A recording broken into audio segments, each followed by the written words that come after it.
Shalom.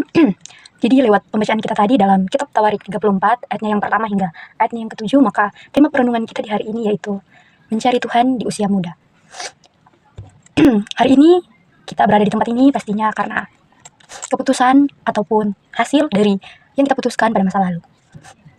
Ini berarti bahwa apa yang kita lakukan, apa yang kita pilih dengan siapa dan di mana kita, itu sangat menentukan masa depan kita.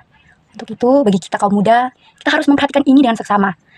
Jika ingin berhasil dengan segala sesuatu yang kita perbuat dan kita usahakan, maka kita harus membangunnya dengan baik, mulai dari sekarang. Seperti dalam pembacaan kita di saat ini tentang Raja Yosia. Yosia ini adalah raja yang muda, seperti yang telah ditekankan dalam ayat yang pertama, yaitu Yosia berumur 8 tahun pada waktu ia menjadi raja. Dan selama 31 tahun ia memerintah di Yerusalem. Kunci dari Raja Yosia ini yaitu ia melakukan yang benar di mata Tuhan dan mengikuti langkah hidup Daud, bapa leluhurnya. Ia tidak menyimpang ke kanan atau ke kiri. Nah, dari sini kita lihat bahwa di usianya yang masih muda, pastinya ia belum banyak memiliki pengalaman maupun prestasi.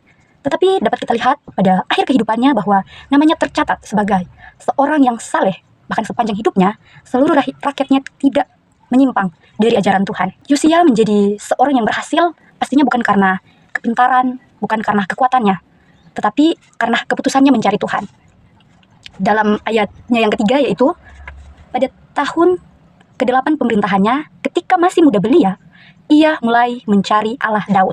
Di situ jelas bahwa keputusannya mengambil jalan untuk mencari Tuhan membuat dia menjadi raja yang saleh, raja yang berhasil dalam kepemimpinannya.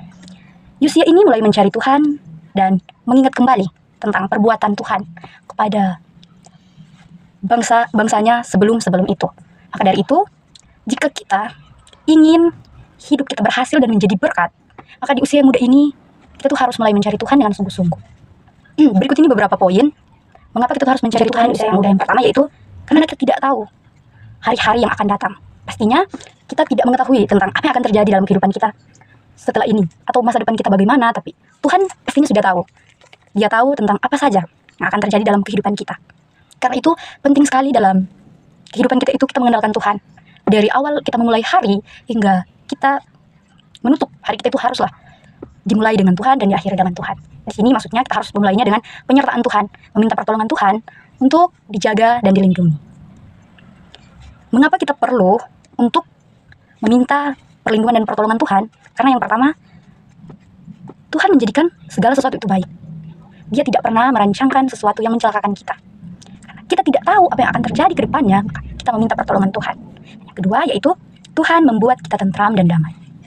Pastinya ketika kita meminta damai, yang akan kita hadapi bukan langsung merasa kedamaian itu, tetapi kita akan melalui sesuatu yang akan menimbulkan kita itu merasakan damai dengan cara pastinya melalui ujian, sesuatu yang sangat simpel. Ketika kita akan melakukan perjalanan, kita sudah bersedia dengan begitu matang, kita cepat ingin pergi ke tujuan itu.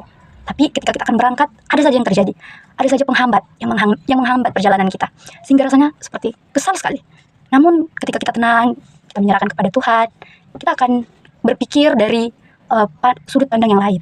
Karena kita adalah manusia yang terbatas dan tidak tahu apa yang akan terjadi, dan Tuhanlah yang paling tahu. Maka ketika kita terlambat untuk pergi ke tujuan itu, ada sesuatu yang terjadi, ada sesuatu yang buruk yang mungkin akan terjadi. Tapi ketika kita meminta pertolongan dan tuntunan Tuhan, sehingga Tuhan menolong kita dengan cara membuat kita terlambat beberapa menit sebelum sampai ke tujuan itu.